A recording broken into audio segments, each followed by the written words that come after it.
Goizeko jardunari amaiera emoteko, azkenengo, hau ari da, prestatuta daukagu. Bale, bidai bat egingo dugu, lehen egon gara, zelan da? Antzuolan egon gara, eta orain joango gara Valentziara. Eta bidai horretarako bidilagun daukagu nire ondoan dagoen Ángels Martínez. Lehenengo eta behin ongi etorri, Donostiara, bienvenida a Donostia y gracias por participar en las segundas jornadas de la Escuela Pública Vasca organizadas por BIE y por Sarean. Eta nor da Ángels Martínez? Ángels Martínez Bonafé, Valentziako Isabel de Villena Institutuko irakaslea da, historian lizentziatua, historia, geografia eta artearen historiaren didaktika masterra du eta 1980 urtetik bigarren hizkuntzako irakaslea da. Valentziako Unibertsitateko irakaslea elkartua da, 2004-2007 didaktika eta eskola antolakuntza departamentuan aritua izan da, eta 2008tik gaur egun arte giza zientzien didaktika departamentuan lan egiten du. Halaber, bigarren hezkuntzako irakasleen formaziorako masterrean klaseak ematen ditu. Unibertsitateak zein irakasleen formaziorako zentroak antolatutako irakasleen formaziorako hainbat eta hainbat kongresu, mintegi eta ikastaroetan parte hartu du, eta ez bakarrik parte hartzaile bezala, baizik eta emale moduan ere hainbatetan parte hartu du. País Valenciako berrikuntza pedagogiko mugimenduko federazioko kidea da, 1983 eskeroztik, alegia sortu talde hau sortu zanetik, liburu eta artikulu asko idatzi ditu, hezkuntzaren demokratizazio gaiarekin lotutako batzuk eta beste batzuk, giza zientzien didaktikari buruz euretariko lan asko beste pertsonekin lankidetzan. Aparteko aipamena merezi du, País Valentziako eta Estatu Espainiarreko berrikuntza pedagogikoko mugimenduen historiari buruz publikatu dituen lanak. Arlo honetan, publikazio alorrean alegia oso irakasle emankorra dela esan daiteke, bere ibilbide profesionalei erreparatu ezkero. Eta hemen aipatzie bera publikatutako artikulu eta liburu guztia egongo ginateke hemen ordu biak arte, egia esan, en verdad, si buscáis un nombre en internet, apareces un montón de publicaciones, libros, un montón de cosas. Yo he resumido aquellas que, porque están en castellano, yo las entendía, las que están en valenciano, pues la verdad es que, entonces digo, bueno, voy a elegir algunas y luego el que quiera que lo consulte. Algunas de estas son model curricular, con esta me he atrevido en valenciano, model curricular y escuela popular, acción tutorial y evaluación en proyectos de innovación educativa, el centro educativo como unidad de renovación pedagógica, el conflicto de la tutoría, modelo educativo y profesional en la enseñanza secundaria, la evaluación del alumnado y la práctica docente y publicado 2 libros. Historia social del automóvil, con otros compañeros tuyos, y Enseñamen, burguesía y liberalisme. Eta beste hainbat publikazioak gazteleraz eta valencianos bebai. Hau da bere eginak, orain entzungo doguz bere hitzak. Pues muchas gracias por invitarme, porque estoy muy interesada en defender que las profesoras y los profesores tenemos capacidad de decidir. Elegimos cada día que entramos en el aula y elegimos cada año cuando nos planteamos nuestro proyecto de trabajo. Y creo que es muy importante que recordemos esa capacidad que tenemos de hacernos libres a nosotros mismos y de dejar de ser esclavos de un currículum que no hemos pensado juntos, que no hemos discutido y que ni siquiera está a la altura de lo que las universidades están planteando en sus investigaciones. Por eso os doy las gracias porque pueda exponer mis decisiones. No son las mejores, yo las cambio, las voy cambiando, pero sí que hay una manera de pensar detrás de esas decisiones que es la que quiero contaros. Me gustaría mucho más que fuera un diálogo. Como está mi correo, pues lo podemos retomar luego, porque dudo de esas decisiones muy a menudo. Me mantengo en algunas de ellas desde hace mucho tiempo, gracias al contacto con compañeros y compañeras de infantil, de primaria, de secundaria y de universidad, que junto conmigo hemos trabajado en seminarios del Movimiento de Renovación Pedagógica del País Valenciano, ¿no? Yo os voy a presentar las decisiones que yo tomo en concreto en la clase de tercero de ESO. Entiendo que mi papel, el papel mío como profesora de Geografía e Historia, de Ciencias Sociales, es establecer un puente entre los adolescentes y las ciencias, un puente que les permita ser más felices, que les permita ver la realidad de aquella manera que nos permite apropiarnos de ella, transformarla, si así lo deseamos, si así lo necesitamos. Creo que ese papel de mediadora es el que yo intento hacer. Y esta es la primera decisión. No vamos a hacer 10 lecciones, no vamos a tomar 5 lecciones, 6. Vamos a desarrollar un proyecto conjunto. El curso es como un viaje en el que vas con más gente, algunos te caen bien, otros no te caen muy bien, otros te caen fatal, pero con toda esa gente vas a hacer el viaje y de las decisiones que tomemos conjuntamente resultará que el viaje nos resulte a todos más o menos agradable. Por tanto, es un viaje emocionante. Por tanto, el curso es un proyecto en el que el viaje, el autobús de ese viaje lo va a conducir la profesora, que soy yo, pero de lo que hagamos todos juntos va a resultar un tipo de experiencia u otra, ¿no? Segunda decisión. Quiero enseñar para la complejidad, para la incertidumbre, para la democracia. Entiendo que no es lo mismo lo que yo necesitaba saber cuando tenía 14 años que lo que necesitan saber mis alumnos y alumnas hoy en día, ¿no? Algunas cosas sí, pero otras no. Creo que hoy es muy importante aprender a sobrevivir sabiendo que las cosas no son blancas o negras, ni siquiera grises, que es complejo entender qué es la crisis económica, que es complejo entender por qué hay compañeros a los que les han quitado la casa, que no se trata solamente de decir estos son los malos, estos son los buenos, yo me voy con estos porque estos son los que está mi padre, estos son los que está mi hermano. No, es más complejo vivir en sociedad, es muy compleja la democracia y hay vericuetos que debemos de saber. Me sirve mucho, me creí mucho la propuesta de los 7 saberes de Edgar Morin en esa publicación que le encargó la UNESCO y que creo que por lo menos lo que yo he sacado fundamentalmente es que hay que educar para la complejidad, para la incertidumbre y para la democracia. La tercera decisión. Las ciencias son un producto histórico.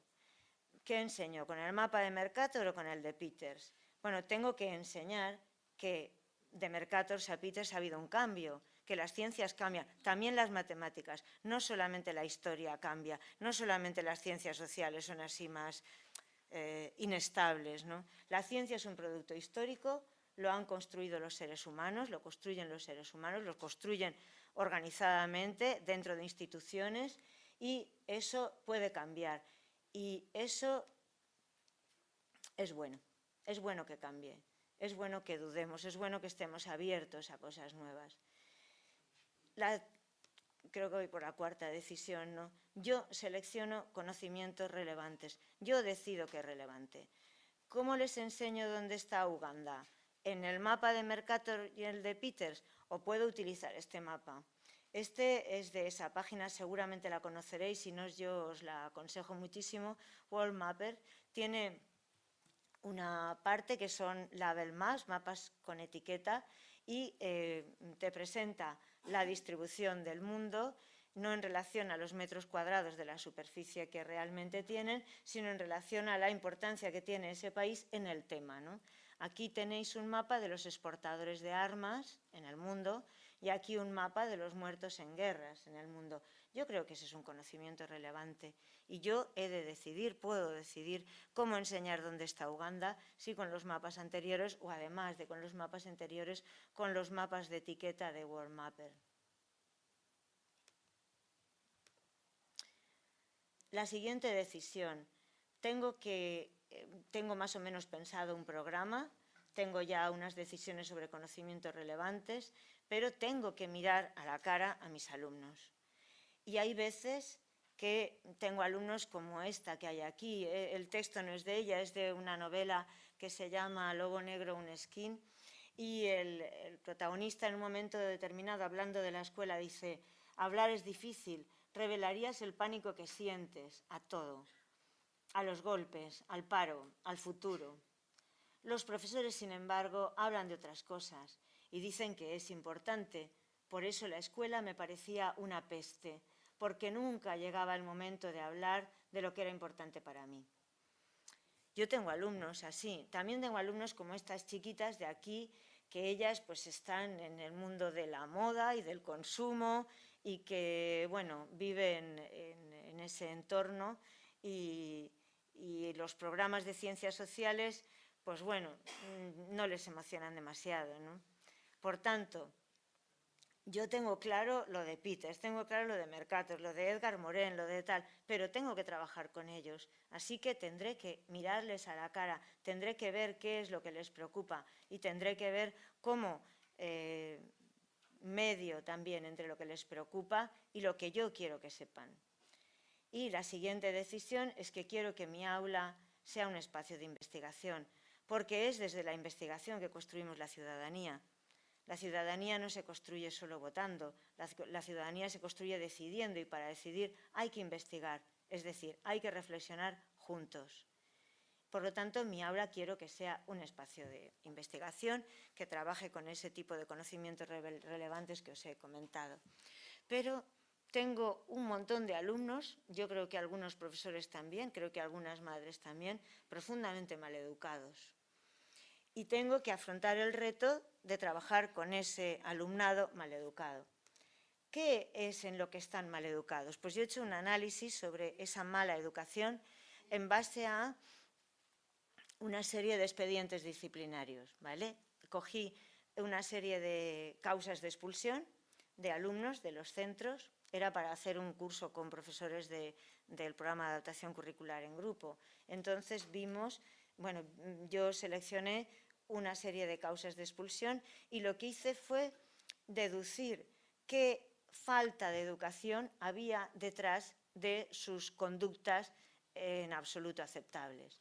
Por ejemplo, la primera causa que vi, o una de las causas que vi, es un concepto autoritario y jerárquico del respeto. No se respeta a todo el mundo, se respeta al que tiene más poder, al que te puede castigar, al que está por encima del otro.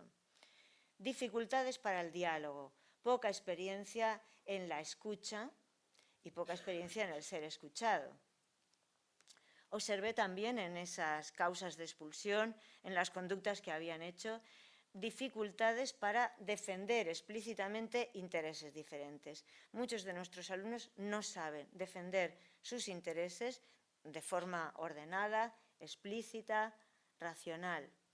Pocas, muy pocas habilidades para la negociación y para la construcción de acuerdos. Subordinan el razonamiento a la fuerza, valoran más al que tiene más fuerza que al que es más razonable. Admiración de la violencia si proporciona la victoria. Admiran a quien gana, pero eso también es lo que sale en la tele. Desvalorizan el esfuerzo y el trabajo, porque el éxito no depende de que trabajes más, depende de si tienes suerte o de si eres más guapa. Trabajar, solamente trabajan o los que son muy feos o los que son muy tontos, porque los demás sobreviven sin eso. Desprecio de la capacidad crítica y aceptación de los líderes, de los liderazgos masificados y alienantes. Huida del compromiso individual. Desprestigio del compromiso social. Irracionalismo identificado con felicidad. Es más feliz el que no piensa. Desvalorización de lo colectivo, es decir, de lo público. Porque esos bancos de quién son y qué más da que yo rompa la estufa esa o tal, si eso no es de nadie, ¿vale? Es de todos, lo de todos no es de nadie. Como uno que me decía, no vale la pena que luchéis por el jardín este que queréis que hagan aquí, pero si eso lo van a romper enseguida, el jardín de ahí delante. Mistificación de la propiedad privada de bienes. Tener una moto, tener una motocicleta, tener tal, eso sí que me va a dar la felicidad. Con eso sí que voy a poder ligar, con eso sí que voy a poder hacer lo que yo quiera. Si soy capaz de comprarme un móvil de esta marca, unas zapatillas de esta otra marca. Ridiculización de la utopía, eso es una tontería, eso, pero ¿cómo puedes pensar esas cosas? No vale la pena hablar de eso, ¿no? Y por lo tanto, y esto me preocupa muchísimo, negación de la capacidad de ser sujetos de la historia, de protagonizar el presente. No son conscientes de que lo que va a ocurrir en los próximos 20 años depende de lo que hagan ellos, ellas y nosotros. Y además no quieren saberlo tampoco, porque eso es una gran responsabilidad. Pues bien, si están así de maleducados, digo yo que tendremos que utilizar la clase para educarlos, que tendremos que utilizar nuestras asignaturas para dedicarnos a trabajar en esos problemas. Así que yo decidí que en mi clase el lema iba a ser, la tarea principal iba a ser poner bajo sospecha los consensos generales, aquellas cosas que todo el mundo dice y que parece que son de sentido común, ¿no? Con la ayuda inestimable del Roto, que es una fuente de inspiración pedagógica, filosófica, epistemológica de un nivel impresionante. Vamos.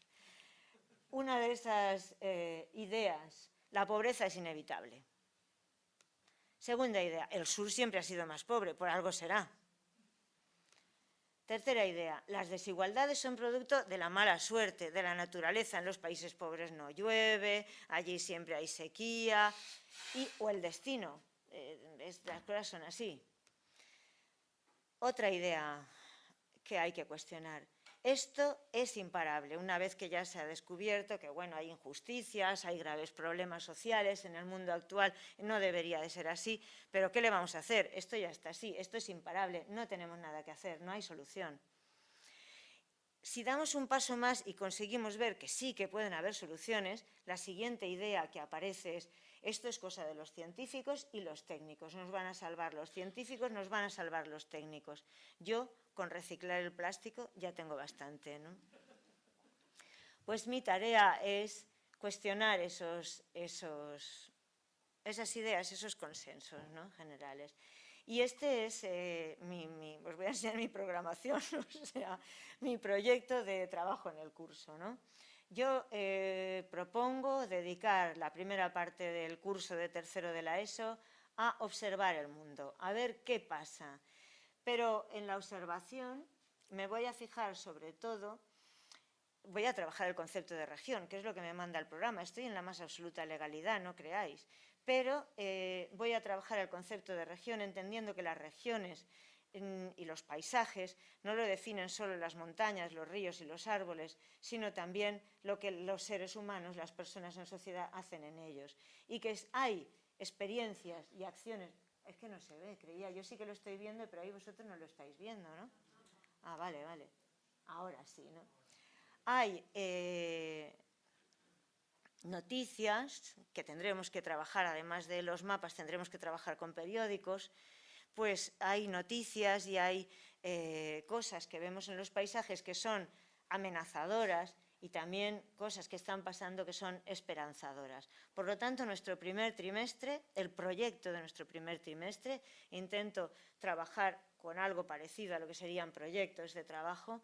El primer trimestre será informarnos sobre cómo está el mundo, qué pasa, y acabaremos haciendo un debate, una charla con nuestras familias, con las familias de los alumnos, para presentarles lo que hemos visto en el mundo y si ellos opinan que hay un mundo mejor, que es posible hacer un mundo mejor. El segundo trimestre nos dedicaremos a buscar explicaciones y el tercer trimestre a trabajar sobre las alternativas. Al buscar explicaciones tendremos que trabajar en economía. El programa oficial lo dice, ¿eh? Dice que hay que trabajar pues lo que es el salario, lo que es la empresa, lo que es el sector primario, el secundario, el terciario, cómo es la pesca en no sé cuántos lugares del mundo, cómo es la agricultura en no sé cuántos lugares del mundo. Yo planteo dedicar el segundo trimestre a ver que en este sistema que hemos visto antes hay desigualdades de clase y desigualdades de género, y que eso tiene que ver con la economía, con cómo funciona el sistema económico capitalista. Y por tanto tendremos que ver analizarlo, tendremos que ver las reglas de juego de ese sistema y vamos a trabajar luego para pues, la crisis económica, intentar explicar la crisis económica que estamos viviendo teniendo en cuenta cómo nos afecta a las diferentes clases sociales, a los géneros y analizando, trabajaremos con los conceptos de causa, consecuencia y alternativas. Si el primer trimestre hemos trabajado en el espacio mundo, en el segundo vamos a trabajar en la escala de la Unión Europea, ¿vale? Para ver y comparar la manera en que se ve el problema de la crisis económica y el funcionamiento de este sistema económico en el espacio europeo. Acabaremos con 2 trabajos escritos. Uno de ellos se podrán elegir. Uno de ellos es una biografía que haremos con un juego que luego os presentaré, en el que escribirán la vida que les ha tocado en un juego que se llama Los dados de la vida. La segunda, más relevante ahora, es construir ellos una explicación para los alumnos del segundo curso sobre la crisis económica. Ellos van a explicar a los alumnos de segundo cómo se ha producido y qué ocurre con la crisis económica. Como un apartado es el de alternativas, van a ver que no todas las alternativas coinciden, que una cosa son las alternativas de los estados, otra cosa son las de algunos estados, otras las alternativas de la Unión Europea y otras las alternativas de algunos movimientos sociales y que hay conflictos, porque las alternativas que plantean a la crisis económica no son todas iguales. Y por eso el tercer trimestre lo vamos a dedicar a la política, porque la política es el terreno en el que se solventan los conflictos. Se solventan de una forma dictatorial o se solventan de una forma democrática, pero en la política se afrontan la manera de resolver los conflictos sociales. Y acabaremos con un reportaje sobre uno de los conflictos cercanos que tenemos, ¿no? Ese es el programa del curso. Y ahora os detallo algunas actividades que van en cada uno de esos proyectos, ¿no? La primera idea, la idea de que el paisaje no está formado solo por ríos y montañas. La he trabajado con la ayuda de esta película documental que supongo que conocéis y si no conocéis os la aconsejo tremendamente. Jan Arthus Bertrand hace unas fotografías extraordinarias. La película es extraordinariamente bella y al mismo tiempo que muestra la belleza, muestra con la misma intensidad el horror. Hay imágenes, no me da tiempo de poneros un trocito, yo he hecho una selección de 30 minutos, porque la película dura 1 hora y 20 minutos, y podéis encontrar esa selección en YouTube, ¿vale? Con resumen de Home para tercero de la ESO, un nombre así, ¿no? Entonces, por ejemplo, hay una imagen que de lejos es preciosa y cuando te vas acercando descubres que es un basurero del que están saliendo las gaviotas y en el que en el fondo hay un niño recogiendo cosas. Belleza y fealdad. También ven que el paisaje no es una cosa que esté quieta, que se mueve, que cambia, que depende también de lo que hemos hecho hoy, de lo que hicimos ayer y por lo tanto tendrá un mañana que depende de nosotros, ¿no? Yo quiero que aprendan a ver y al mismo tiempo a sentir. Y esa película, la verdad es que me lo hace más fácil, ¿no? Yo os la aconsejo, ¿no? Que hablemos del paisaje sintiendo el paisaje, que hablemos de las regiones sintiendo que se mueven, que cambian y que eso depende de lo que hacen los seres humanos en ella. Por eso, yo para ver la película y para trabajar con ese audiovisual, les paso este cuadro, ¿vale? Hacemos luego, trabajan en grupos cooperativos y luego se hace un concurso entre equipos para ver quién ha sacado más información, ¿no? En este cuadro. Estos son lugares que aparecen en el vídeo. Ellos tienen que localizarlos, saber en qué región está y ver qué pasa. Pero sobre todo localizar si lo que pasa es amenazador o es esperanzador, porque una de las cosas muy buenas que tiene la película de Jan Arthus Bertrand es que explica mucho las acciones amenazadoras, pero también aparecen lugares donde la gente está haciendo cosas para construir un mundo más sostenible y más justo también, ¿no? Y luego también tiene frases muy interesantes, muy buenas, como la de «es demasiado tarde para ser pesimistas». Entonces, bueno, entre las preguntas del concurso, pues también entran las frases que ahora no os he relatado aquí, ¿no? La siguiente opción, yo creo que tienen que elaborar informes, tienen que escribir, pero no para hacer una redacción para la profesora. Tiene que tener sentido, las actividades que hacemos en clase tienen que tener un sentido que vaya más allá de ponerlo en la libreta para que me pongan un 10. Por eso, no lo podéis ver, supongo, porque la letra es muy pequeña, ¿no? Ay, ay, ay, ay. ¿Ahora qué? ¿Ahora qué? Tengo que poner el user este. No. Luego lo necesitaré ahora, ¿no? Pero yo lo pongo y no sé. Malo no será ponerlo, no sé, no tal igual. A ver, pero ¿dónde está esto? ¿Dónde está la presentación? Aquí, aquí, aquí, aquí, vale. Y esto ya está, fuera. Bueno, pues esto es las entradas que yo les facilito para que elaboren su informe, ¿no? El informe con el que acaba el trabajo del trimestre, el informe con el que van a presentar la exposición para sus padres, ¿no? Y entonces quería que vierais que hay una parte descriptiva en la que hablan de lo que hemos visto en los mapas, de lo que hemos visto en el libro también, ¿no? Que hay otra parte que hace referencia a las noticias, que les enseño a citar las fuentes de información, que hay otra parte que tiene que ver con lo que han sacado de Home, ¿no? Otra que tiene que ver con lo que hemos visto en las propuestas de la ONU de los 8 Objetivos del Milenio y que es la que nos adentra ya más en los problemas. Y luego que también ven lo que dicen otras fuentes de información diferentes como las ONGs, que dicen que esto de la deuda externa no está claro, que dicen que puede cambiar, que esto puede cambiar, o el vídeo que hemos escuchado, un vídeo de Arcadio Oliveras diciendo que si a lo mejor hubiera un impuesto sobre las transferencias financieras, pues se podría llegar con seguridad a los objetivos del milenio bien. Y les aconsejo que acaben su informe pidiendo la opinión de los asistentes, del público, etcétera, ¿no? Este es el folleto que hacen para invitar a sus padres y a sus madres a la charla, ¿vale? A la charla que ellos dan en diciembre, siempre es pues antes de las Navidades, ¿no? Cuando hemos acabado el proyecto. Lo preparamos conjuntamente con la clase de valenciano, puesto que es un trabajo de lectura, de escritura y de expresión oral también, ¿no? Y os he de decir que no siempre es exitoso, que los padres en general y las madres pues vienen, pero por ejemplo el primer año no participaba nadie, después en el debate se quedaban todos callados, nadie decía nada. Entendí que tenía que haberlos avisado, que tenía que haberlos invitado a participar anteriormente y entonces el segundo año ya hice una carta para avisarles con tiempo, para pedir que ayudaran a sus hijos con las noticias, con el PowerPoint, con lo que pudieran. Y a partir de ahí pues hay más participación y más debate. También está bien que una alumna en un momento se cabrea y dice, oye, con lo que nos ha costado a nosotros preparar esto y vosotros ahora no tenéis nada que decir, pero no os habéis dado cuenta lo graves que son los problemas que estamos diciendo y os quedáis ahí como si nada.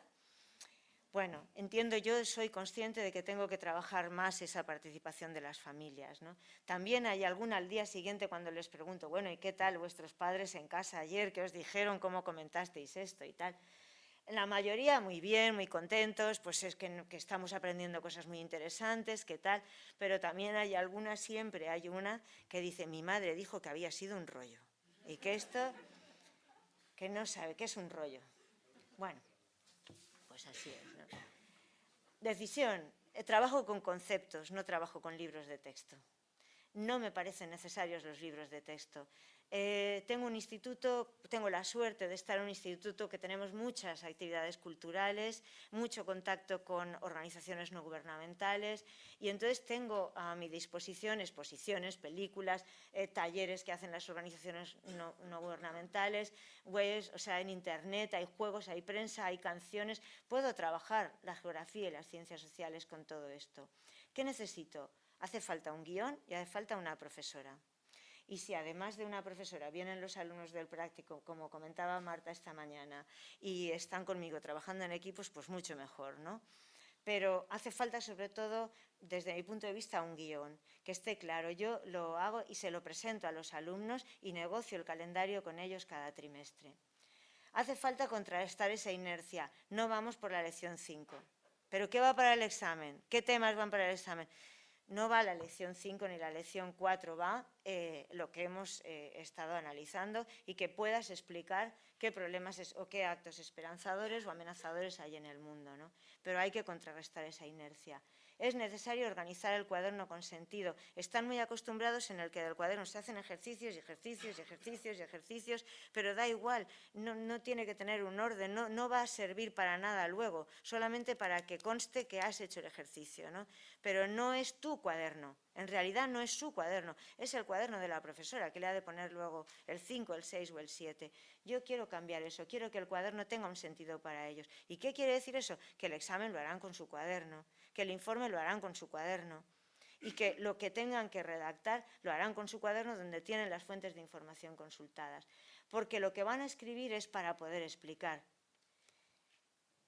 Y ya está, esa es la idea del primer trimestre y la idea de los informes. Segundo trimestre, la idea es desnaturalizar el capitalismo. El capitalismo es una creación histórica. El capitalismo no es que esté aquí toda la vida, vosotros lo sabéis, pero mucha gente no lo sabe y se cree que esto es natural y que la ley de la oferta y la demanda es natural y que está ahí, no sé, pues igual que llueve.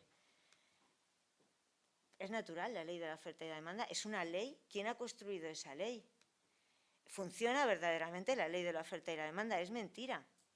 ¿Habrá que explicar en la clase de ciencias sociales, os pregunto yo, por qué sube el precio de los alimentos?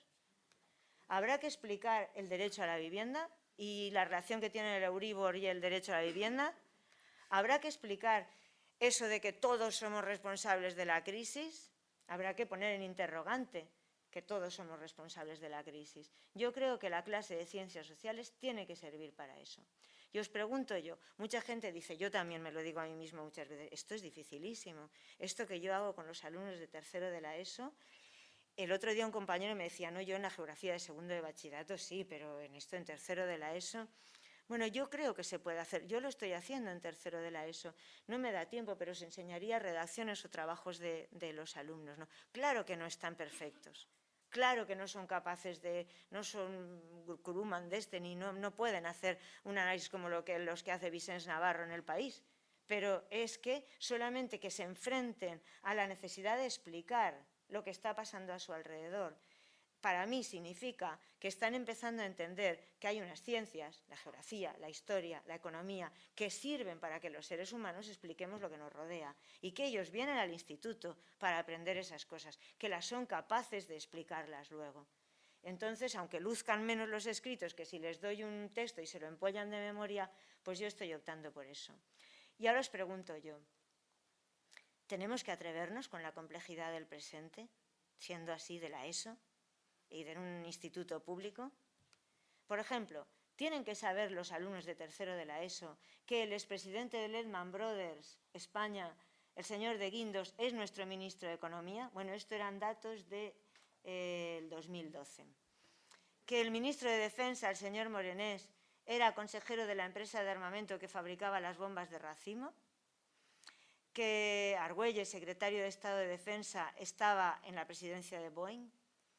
Que Pérez Renovales, subsecretario de la Presidencia, viene de ser vicesecretario del Consejo del Banco de Santander, que Ferré Navarrete, secretario de Estado de Hacienda, viene de PricewaterhouseCoopers. Bueno, ¿tú qué crees? ¿Te olvidas de ver? Y de ver también, sí. Bueno, es que ese no salía en los datos, este es que salí, lo saqué de un profesor de un blog de un profesor de León, ¿no? Pero la segunda pregunta que yo os hago, tenemos, porque eso era para lo que tenían que saber los alumnos, pero para nosotros, tenemos los profesores de secundaria, debemos decir algo cuando leemos en la propaganda de la Boeing Company esta, que dice que ella está en el corazón de la aviación moderna y los viajes espaciales, pero lo más interesante es esto, dice, trabajando en Boeing, tú no solamente estarás produciendo maravillas tecnológicas, estarás haciendo un mañana mejor. Vente con nosotros a hacer cosas estupendas, cosas maravillosas, Boeing es un lugar en el que gente estupenda, gente maravillosa, consigue hacer cosas juntos maravillosas. Aquí tú puedes transformar el aeroespacio, hacer historia e incluso cambiar el mundo. Pues entonces, ¿eso no se hace en los institutos? Yo creía que eso de aprender a cambiar el mundo se hacía en las escuelas, en los institutos, en el Parlamento, en las asociaciones civiles, en los partidos políticos. Pues no, eso tú consigues trabajar en Boeing y lo haces. Digo yo que tendremos que decir algo ante esa propaganda, porque la cultura, la capacidad de transformar eso es la que estamos haciendo nosotros, no Boeing. Pero si no lo decimos, acabará siendo Boeing quien realmente construya la cultura y decida cómo se hace el futuro. Este es un ejemplo de un examen. Un examen que la primera parte del examen se hace en casa y la segunda parte del examen ya se hace aquí. Y que lo pongo porque cuando me estoy dando cuenta que ya llevan muchas noticias y ya tienen un desmadre en el cuaderno y ya están empezando a pasar, digo, pues mañana examen, ¿vale? O el miércoles que viene examen, para que les dé tiempo de prepararlo. Yo no lo veo y vosotros supongo que tampoco. A ver, aquí está esa, vale. Bueno, la primera pregunta es un informe redactado en casa sobre qué dicen los medios de comunicación de la crisis económica. Y les doy las pautas de lo que tienen que hacer para redactarlo. Pautas que hemos trabajado en clase y todo eso, pero que ellos tienen que redactar ese informe. Tengo que ir muy rápido. Bueno, como la presentación la voy a dejar, pues vosotros lo podéis ver con más detalle luego, ¿no? Pero quería que vierais que el examen ha de ser coherente con lo que estamos diciendo que es importante. No les puedo preguntar luego conceptos que no tienen que ver con lo que hemos estado trabajando sobre la crisis económica, ¿no?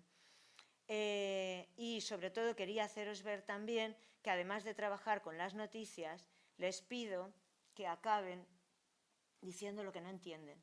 Que además de trabajar diciendo lo que han entendido, lo que han aprendido en los 3 primeros párrafos, que el cuarto sea para decir lo que no entiendo, lo que tengo dudas, y el quinto para exponer una opinión argumentada sobre ello, ¿vale? Bien, este es un ejercicio que este año no me ha dado tiempo de hacer, pero creo que es muy interesante también. Es para entender que la economía en la que vivimos, el sistema económico que vivimos, ha cambiado y por lo tanto puede ser transformable. Y para analizarlo utilizo estos criterios: cómo se organiza la producción, cómo se establece la relación con la naturaleza, cómo se establece la relación entre los trabajadores y los propietarios del capital y cómo se establece la relación entre los países del norte y el sur. Eso nos permitirá hacer un debate en clase, organizando posiciones por equipos, sobre el progreso, sobre si ha habido progreso o no está habiendo progreso. Y esto también me parece muy importante. Después de estudiar todo eso, hay que dedicar un tiempo importante a ver que hay soluciones, que hay gente que está construyendo soluciones y que hay que buscarlas, ¿vale?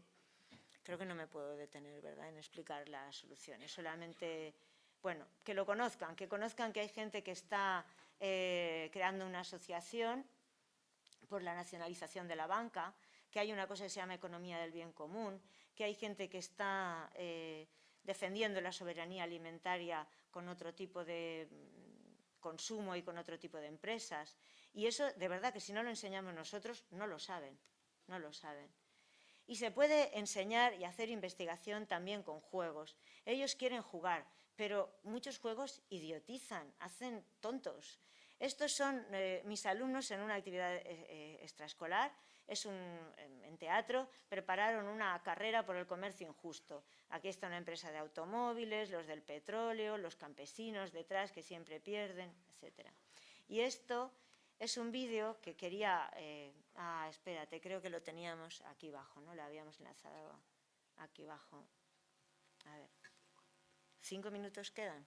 Pues entonces no os voy a enseñar el vídeo, ya lo veis vosotros, ¿vale? Es un vídeo muy cortito de 3 minutos en el que os lo enseño al principio solamente. Matrix, todos habéis visto la película Matrix. ¿Quién eres tú? ¿Cómo sabes mi nombre? Soy Morpheus y sé muchas cosas de ti. ¿Conoces la Matrix? ¿La Matrix? ¿Quieres saber qué es? Está bien. La Matrix está en todo lo que te rodea, Leo. Es el cuento que nos hacen de dónde vienen la carne y los productos animales. Esta granja familiar es una fantasía, Leo. Toma la píldora azul y quédate en la fantasía. Toma la píldora roja y te mostraré la verdad. Bueno, tengo que parar aquí, pero es interesante el vídeo, ¿vale? Lo veis, son 3 minutitos, pero verlo. Claro, como decide tomar la roja, se va y lo lleva por las granjas y ve lo que le hacen a las gallinas y lo que le hacen a los animales y dice que se va a unir a la Matrix y que va tal. Además, en la página hay juegos interactivos también para que hagan ellos y eso. Y esto también os lo quiero mostrar. Esto es el Mag Game. ¿Y por qué se me ha ido aquí? ¿Vale? El Mag Game viene de un equipo de jóvenes italianos que se llama La Molle Industria, que no se los tenéis que enseñar a los alumnos porque tienen no sé si a los padres tampoco, porque hay juegos, son muy atrevidos estos jóvenes de La Molle Industria. Este es, ¿cómo se dice? Bien para menores, ¿no? Pero tiene otros juegos, por ejemplo, sobre curas pederastas o sobre la sexualidad queer o sobre tal, ¿no? Pero está muy bien que hagan estas cosas. ¿Vale? Os enseño el tutorial solamente. Se trata de que vais a tener una hamburguesería de McDonald's, ¿vale? Y que, a ver el tutorial, no, vale.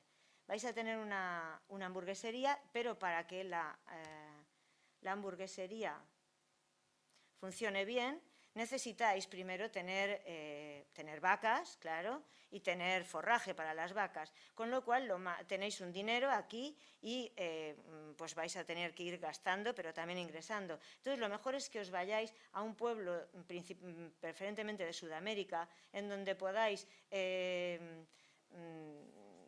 hacer trampas, vamos, o sea, ¿cómo se llama? Corromper a un alcalde de ese pueblo para que os permita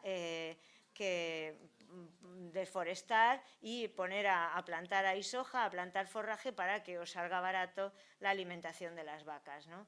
Pero claro, te tienes que gastar dinero mojando al alcalde, ¿no? Luego aquí tienes las vacas, pero aquí tienes para echarles hormonas, para que crezcan más a prisa, pero no te puedes echar muchas hormonas, no sea cosa que se te vuelvan locas o se te mueran, y entonces tienes que matarlas para que no se infecten unas a otras, con lo cual bueno, sí, echar hormonas, pero con cuidado. Luego vas a la hamburguesería y tienes que poner ahí trabajadores. Tienes que pagarles poco, porque si no ya sabes que ganas poco. Pero tienes que motivarlos de alguna manera, porque si no aquí la cola se te va a hacer muy larga. Entonces, pues tienes pues eso, que jugar con determinados tipos de relación laboral, con los sindicatos y todo eso. Y luego te vienen los psicologistas y te hacen una campaña diciendo que las hamburguesas esas son malísimas para la salud, con lo cual aquí tienes un equipo de publicistas modernos, míralo, un punk y todo, ¿no?, para que hagan una campaña en la que demuestren que McDonald's cuida la salud, que además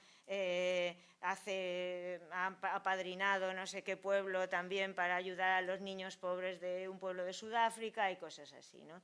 Y bueno, pues con todo eso tienes que ir entreteniéndote y ir buscando el juego. Este es el juego y yo creo que es un juego muy interesante para que aprendan nuestros alumnos cómo funciona el sistema económico capitalista, pero hay que hacerles escribir luego. Este es otro juego del que os he hablado antes. Se llama Los dados de la vida. Está enlazado, o sea que vosotros lo buscáis si no lo buscáis en Google. Tú tiras los dados y entonces te puede tocar, pues nacer en África o en Asia o en América o en Europa o en Oceanía. ¿Dónde creéis que os va a tocar? El 60% de la población vive en Asia, luego es mucho más fácil que nos toque en Asia. Bueno, pues nos toca Asia, pero claro, dentro de Asia tienes que volver a tirar los dados, pues no es lo mismo que te toque Japón que te toque Afganistán, ¿vale? Entonces tiras los dados. Bueno, me ha tocado China. Bueno, porque también es lo más probable que nos toque China, ¿no? Entonces nos toca China. Ah, pero es que no es lo mismo que nazcas mujer a que nazcas hombre en China. Y no es lo mismo que nazcas rico a que nazcas pobre. Entonces, en cada pantalla, a medida que vas tirando los dados, te va saliendo cómo vives, ¿no?, cómo describes. Entonces yo al final les pido que cuenten su vida, la vida que les ha tocado en esa nueva biografía, ¿no? Al final, otro paso que damos en ese proyecto es Vale, me ha tocado esa vida, tengo una mala suerte tremenda, me ha tocado en Rumanía mujer y pobre, porque dices, qué bien, me ha tocado Europa, sí, pero me ha tocado Europa, me ha tocado Rumanía, y encima me ha tocado pobre y encima mujer, fatal. No tengo nada que hacer. Pues sí, sí que hay cosas que hacer. Por eso es importante visibilizar otras vidas y ver el caso de Yemen Karman, que es periodista y activista y consiguió el Nobel en el 2011. O el de la cooperativa San Isidro, de Nicaragua, que en unas condiciones tremendas está consiguiendo hacer agricultura ecológica y que los 134 socios tiren para adelante al margen de las multinacionales. O el caso de Wangari Maathai, que en Kenia consigue, contradiciendo la política de lo que entendía el gobierno como progreso, hacer una campaña de reforestación en la que un montón de mujeres encuentran trabajo, dinero, posibilidad de alimentar a la familia al mismo tiempo que cuidan el medio ambiente. Hay otras vidas, hay gente que no acepta estar determinada por su mala suerte. Y este es el tercer trimestre, voy a acabar enseguida, ¿vale? El tercer trimestre es el que dedicamos a la política, pero yo creo que igual que hemos hablado de naturalizar el capitalismo, tendremos que afrontar que la política parlamentaria está en crisis y que hay que abordar esa crisis, porque habrá que hablar de la deudocracia, porque habrá que hablar de quién es la troika y de quién gobierna, si gobierna la troika, porque habrá que hablar, o al menos tendremos que tener en cuenta nosotros que pasan cosas como esta, de este señor del Lacio que se pone con el brazo en alto en medio de la plaza del campo de fútbol y un montón de seguidores se ponen con el brazo en alto también, porque él dice públicamente que es seguidor de Mussolini y que a Mussolini le parece estupendo. Y frente a esto tendremos que ver que hay otras posibilidades, otras formas de participación política. Esto lo recogí de la plaza del ayuntamiento llamada Plaza del 15M en el 15M, ¿vale? En el movimiento del 15M. Creo que tienen que conocer nuestros alumnos que hay gente que está inventando otras formas de participación política también. Y para eso hemos de tratar conflictos. Entonces, dedicamos el tercer trimestre a tratar el conflicto. Este es Lorta, la comarca, mi comarca, la comarca en la que yo vivo. Esto es Lorta y esto es todo lo que han ido destruyendo de Lorta. Es un problema de defensa del territorio, es un conflicto entre los que quieren defender el territorio y los que quieren solo hacer negocio con él. Esta es una imagen de la primavera valenciana, que sabéis que hubo enfrentamientos entre estudiantes y policía el año pasado. El barrio del Cabañal probablemente lo conozcáis, es más famoso que el caso de Lorta y continúa habiendo un conflicto entre el deseo de especulación apoyado por el ayuntamiento y una parte, ahora no toda, de los vecinos que defienden la rehabilitación del barrio, ¿no? Este es un alumno presentando un informe de solidaridad con Gaza. Hay que hablar de los conflictos, pero hay que analizarlos, estudiarlos y hay que ver que también hay una manera de resolverlos. Hubo una manera de resolverlos en España, que fue la dictadura, y que habrá que ver si queremos ese sistema o queremos otro, ¿no? La clase, en definitiva, ha de ser un espacio público. Y un espacio público quiere decir que es un espacio en el que se aprende a deliberar. Y el debate no es un espectáculo como los que hacen en la tele, a veces todos chillando. El debate es un proceso complejo, porque escuchar es difícil y dialogar es difícil. Hay que traer voces de la calle, hay que llevar nuestra voz a la calle, hay que hacer público el conocimiento, porque el saber ha de hacernos más felices a todos y hay que actuar. Ese es mi programa y en ese programa pues os he de decir que dudo, que cambio y que yo también aprendo. Aprendo haciendo todo eso, me merece la pena hacerlo porque aprendo. Aprendo como parte de un colectivo de madres, vecinas, amigas que educamos conjuntamente. Aprendo de las madres la escucha incondicional, el diálogo. Las madres siempre saben los defectos que tienen sus hijos, pero los aceptan con esos defectos. Y eso no quiere decir que no los riñan y no quiere decir que no marquen los límites. Creo que esa es mi tarea también en el aula, orientar, marcar límites y asumir el conflicto, que los tengo. Asumir el conflicto con el alumnado, con las ciencias y a veces con los compañeros también. Asumir el conflicto, la negociación y las contradicciones. Pero, como decíamos en la escuela de Estiu, qui no s'arrisca, no pisca. Ya está.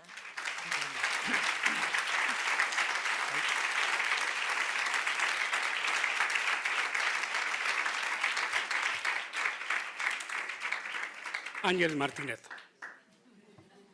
Figura, oso ondo. Ez dakit denbora daukagun, ez daukagu denborarik Disculpad que me haya alargado, pero... Denbora daukagu galdera bat egiteko. Bat.